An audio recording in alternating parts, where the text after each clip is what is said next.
It was about understanding the scientific background of the new contaminated land legislation and some of the pitfalls that could happen and how to mitigate that from a scientific view.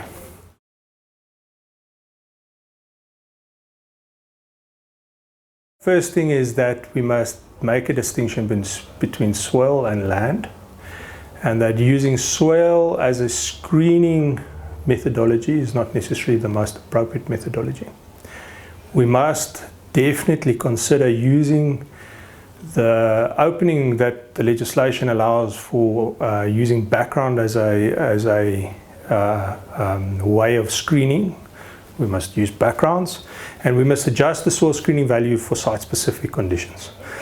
Using those three sort of tools, or getting the methodology right, getting the right background concentration statistically, and getting the right screening value for your site will help mitigate the liability of incorrect screenings, both over and under screening certain constituents.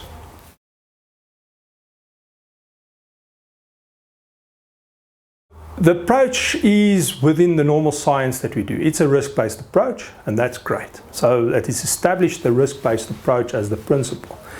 The thing is that what's been legislated in the Gazette is a table which is then said is only a screening value table. So within that, it cannot be used just as is for a site.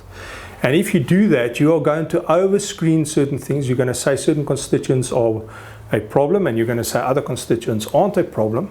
And because of that, you are running the risk that the actual problems aren't looked at further when going forward in your phased type assessment. So it's really important right at the beginning to screen your site for the correct constituents of concern up front. And if you don't do that, you run the liability of looking at all the wrong things and then not addressing the real issues that are on your site.